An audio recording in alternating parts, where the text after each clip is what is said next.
Hello and welcome to the second episode of this series. Today we're going to be looking at beginner's instructions on how to team time trial on Zwift. So let's get into it.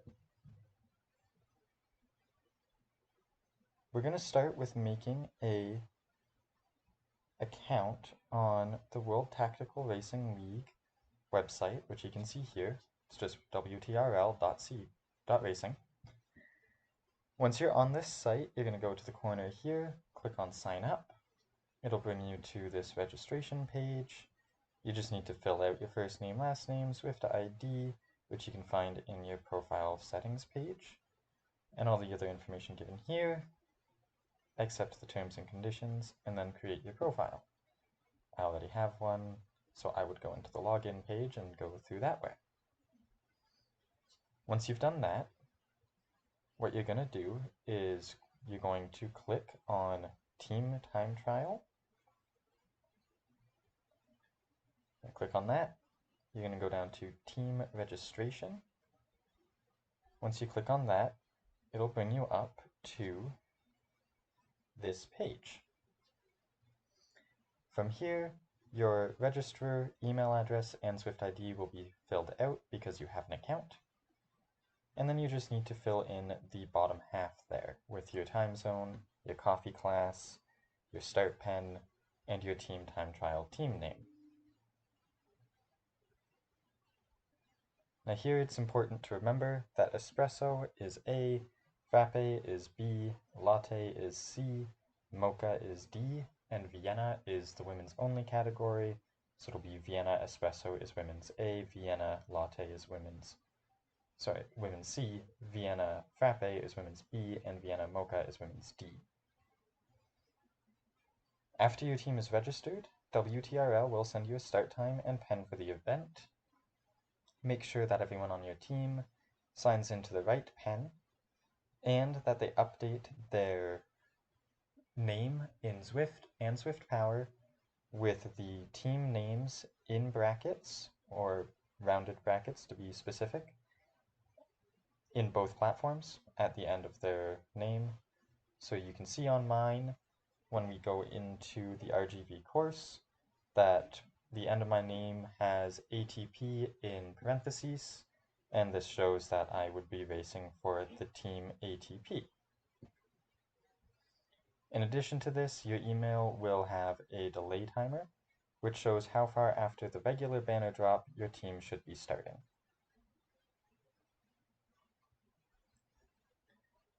Now we're going to start running the footage for the RGV course just in the background here. You can see that I've run this on another recovery ride, and so the footage is pretty sped up because it took me almost an hour to do the 26 kilometers. So you'll see me spinning at some ridiculous cadences and riders passing me at pretty ridiculous speeds. I'm going to run it in the background just because there's not a lot that happens on the course, and we'll just switch over to the course when it approaches the pertinent sections. Now the first thing to do after your team has been signed up and everyone's signed into the start pens is to figure out a communication system that you want to use. Most teams use Discord. However, you can also use Google Meets, Messenger, any kind of communication app that your team has figured out can work for them. You just need to be able to communicate with each other, who's going to the front when, how long they'll be there, if they need to pass on turns, things like that.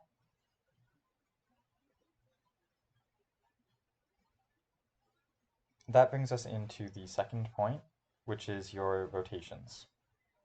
So all riders in a team should be assigned a set rotation within the team, generally with a number, numbered 1 for the first rider, down to 4, 6, or 8, depending on how many people you have competing. Your rotation times at this level should be about 30 seconds, and they should be based on the absolute 5-minute power of your lowest 5-minute power rider.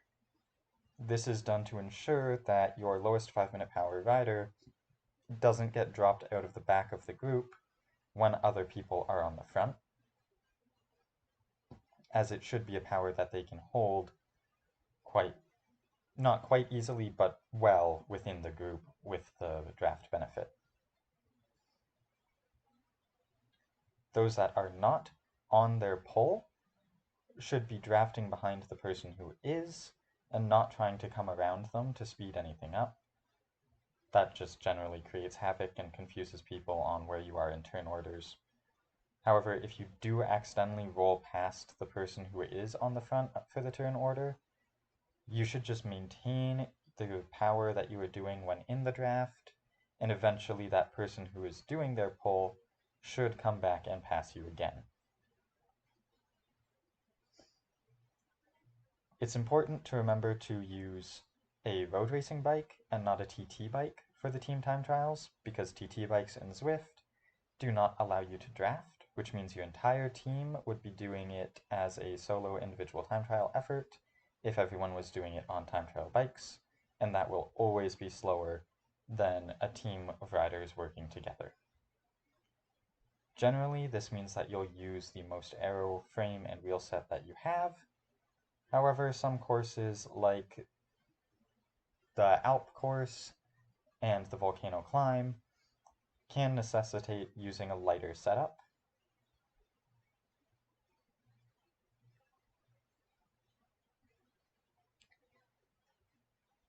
From there, you move into your race start.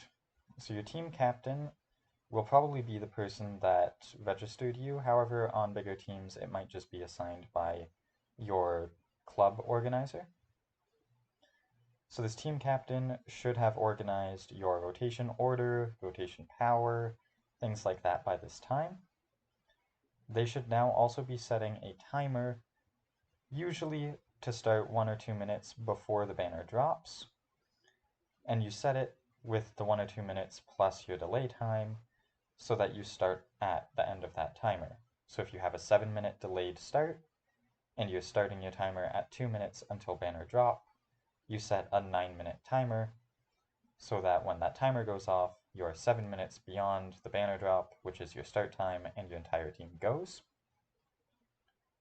As this timer comes down to the end, the team captain should also be giving a countdown, usually a 1-minute warning, 30-second warning, 10 seconds, 5, 4, 3, 2, and 1. And on 1 second, everyone starts. Now is also the time that a secondary leader should be assigned and be having their own countdown going as well, just in case you lose communication from your main ride leader, or if they have tech failing of any other kind, like their timer for some reason stops, or everything crashes and they're out of the race. This secondary leader needs to be able to call out your turn rotations and give you the communication that the leader would otherwise be providing. Before banner drop, all riders should be entering into the pairing screen. This is done by hitting A on a keyboard and is the fastest way to start a team time trial race. Because in the pairing screen, you can continue your warm-up until your actual start time and make sure that you keep all your sensors connected. But also, you can be up to speed in the pairing screen before hitting the escape key at the 1 second from your team leader, which means that you start with a good amount of speed instead of starting from a dead stop. All riders have to remember to hit the escape key, however, otherwise the team will have to slow down for a rider that forgot to escape on time, and it generally isn't great for having a quick start.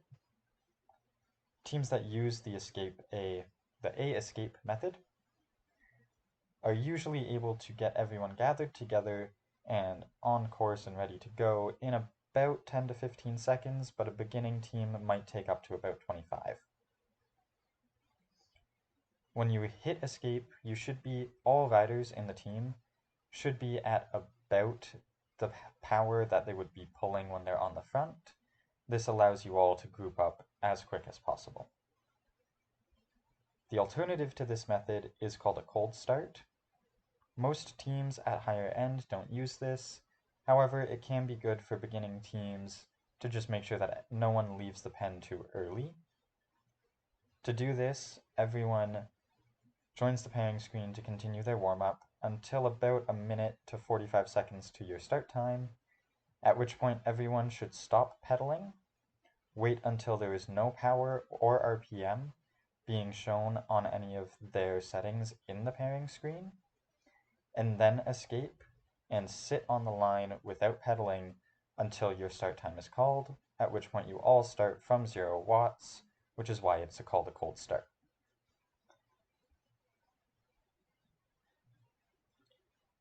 From here, we can look at rotations right after this climb. So turning back to our attention to RGV, we're now on the petit boucle climb, which goes up. It's really short, as the petit part suggests, being the short climb, but it can cause issues if you're not careful and cause separation throughout your team. You want to keep your team together through this climb, and at the very least have them all back together by the end of this descent down the other side right here. The twisting turns here can cause a little more confusion, but since it's still downhill, bigger riders that may have been dropped a little bit on that climb should be able to catch up. But you're not going to want to purposely be holding a really high pace. So here I would say it's good to drop your rotation power a little below what it would otherwise be in order to allow your team to catch back together and then continue your regular rotation. Speaking of rotations, rotations should be about 30 seconds in length, as discussed earlier. And in order to make it easier on everyone involved, riders should include their rotation number at the beginning of their name or at the just before their team name in parentheses. This way the team leader can look at the rider list on the right hand side, see that rider J Tardif 2 is on the front, and look for John Doe 3 because the 3 will indicate that they are the third person in the turn order and go after me. This just helps keep everyone's turns in order and makes it easier for keeping it all cohesive and having the highest course speed you can. When your turn is approaching on the front, you should begin spinning up to power about 5 to 10 seconds in advance of your turn, and the person on the front should begin reducing their power about 3 to 5 seconds before the end of their turn, and this is just to make sure that no one surges off the front, causing gaps in the group, and alternatively, the person coming off the front doesn't get gapped off the back because they've reduced their power too much. Generally increase by 20 to 30 watts steadily over time, and you'll be able to make that switch pretty easily.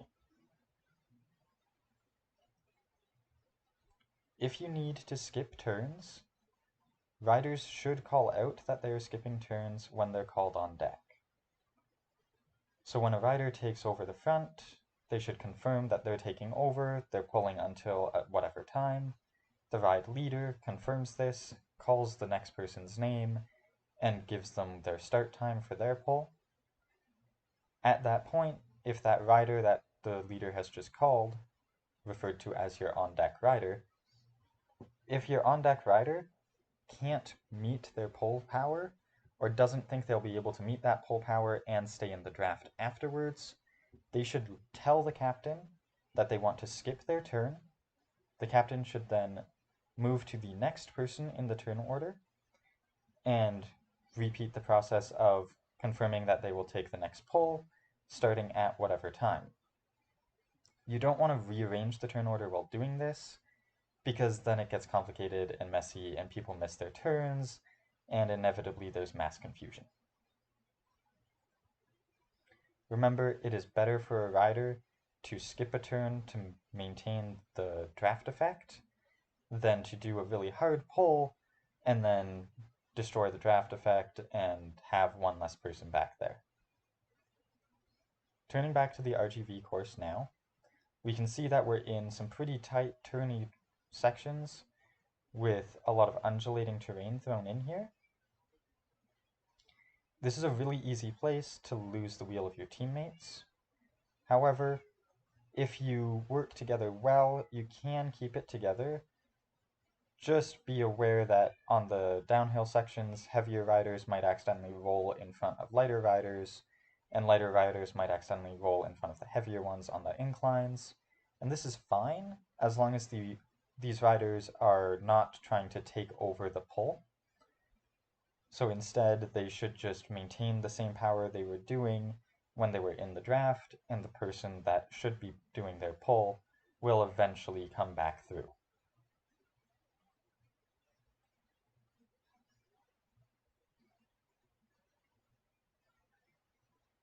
Now, the last couple things you need to know for team time trialing are the changes in rules. There's only 3 big rule changes that happen. One of them is that passing teams have the right to pass. So if a team is being passed, they are obligated to slow down and let it happen because the passing team has made up significant time on them already. The second rule is that there is no inter-team drafting, which means that 2 teams should not combine on course and draft off of each other.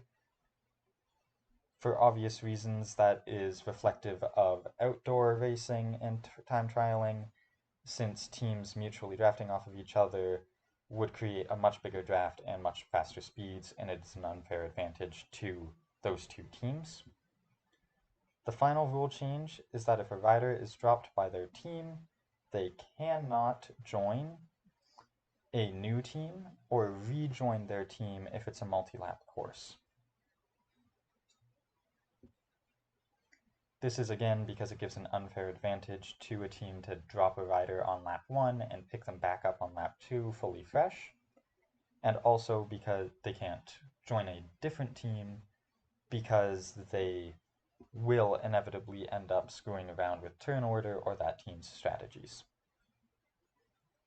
I hope you found this video informative and helpful for beginning your team time trialing.